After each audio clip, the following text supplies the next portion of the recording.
Hello, welcome to There Will Always Be Another Book. Today I'm talking about another series of books like I did in my Southern Reach trilogy. However, today I've got the three books that are written by Patrick Rothfuss, two of which fall under the Kingkiller Chronicle trilogy, and also the spin-off novel, The Slow Regard of Silent Things.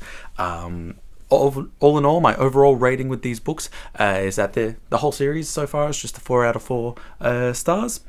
It is worth reading, and I'm not going to talk about plot. I'm not going to talk about a lot of the things in this book just because this is a very popular book series. A lot of people have already made videos about it, and so if you want to get a great detailed plot summary, there is going to be lots of good videos about it. I'm just going to talk about my experience with the book, and also the reason I wanted to talk about these books is just to talk about our relationship with Rothfuss as fans, in light of the fact that the trilogy is unfinished. But anyway, my history with the books is just that even though these aren't my favorite books, they're actually the books that I've read the most, because before becoming a big reader, maybe 1 or 2, like 2 years ago, these were actually the books that I would read as my get out of a reading slump book. So I've read The Name of the Wind the first time many years ago, maybe 6 or 7 years ago, and I really liked it, but I wasn't a big reader. I read Name of the Wind. I probably read Name of the Wind again, and then read The Wise Man's Fear, and all in all, I've probably gone around and read these books about 4 times each, which is the most amount I've ever read a book, which is kind of funny. But yeah, I've only read The Slow Regard of Silent Things once, and I do want to get around to rereading that.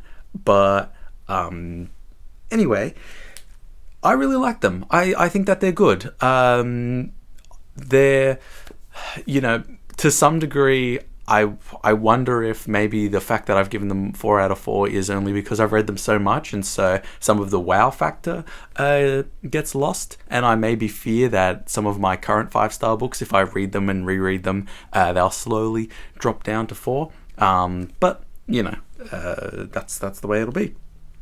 I'm going to talk spoilers for the books, because I am just going to sort of jump around. But I will say that Name of the Wind is really good. I really liked Wise Man's Fear, actually. I know that some people really like The Name of the Wind a lot because they really like Thoth being at the university, but in terms of getting more interesting action, getting more cool world building, getting to see Thoth put some of the skills that he's learnt, into practice, I thought The Wise Man's Fear was awesome. And really, getting introduced to the world and a lot of the lore was the best part of the second book for me. And the world building is probably one of the things that I like the most. I know that everyone talks about how good Rothfuss's prose is. I think it's fine. I think it's fine. I don't think it's bad. I don't even think it's average, actually. I would say it's good, but it's not like incredible prose. It's good. It serves the purpose. There are times when there are a few idiosyncrasies that pop up. So anyone who's read the books a lot of times is going to recognize this phrase: "You do not know true blank until you have experienced blank." And the amount of times that pops up in the book, it's not a lot, but it's enough that I noticed it, and I'm like, oh, okay, I don't know the truth. It's just one of those things where you kind of are confronted with the author, like you stop visualizing anything in the book, and you just visualize Rothfuss sitting there with a pen or with a typewriter actually writing it. But a lot of authors are like that. I was just saying that this was something that happened in this book.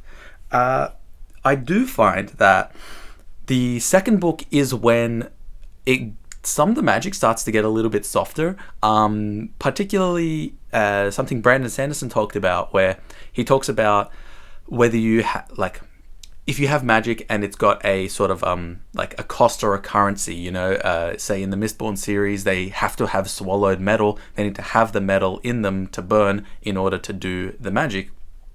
He talks about the dangers of having strength or willpower as the thing that as the resource for your magic, and I don't think there's any problem of that happening in this book, but in this book, especially in the scene where Thoth and the troop are going out camping and they find the camp where the Chandrian is, and he just fucking like summons the lightning, that was definitely another time where I was just like, oh, he's getting some immortal powers. Like, there's no way any person should have passed out and died by now.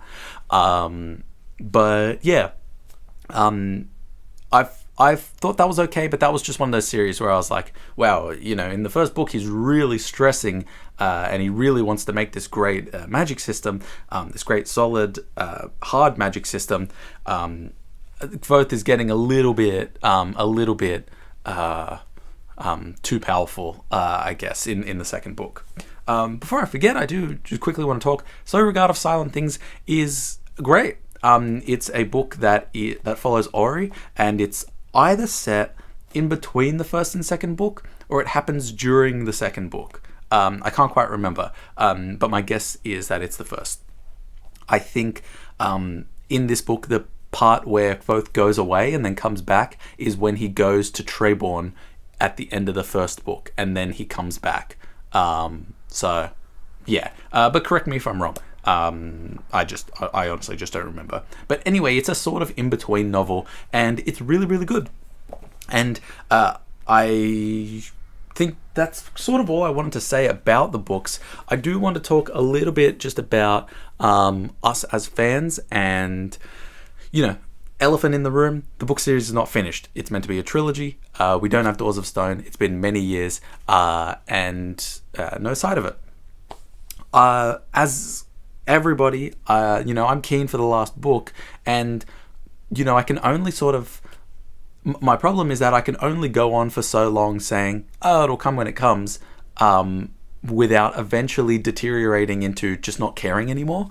And I wouldn't say I have any active hostility or anything towards Rothfuss, because that's just fucking lame. Like, imagine that. But I'm sort of really struggling to just care anymore. I'm just like, all right, fine, I'll just move on to other series or other books that are finished and complete.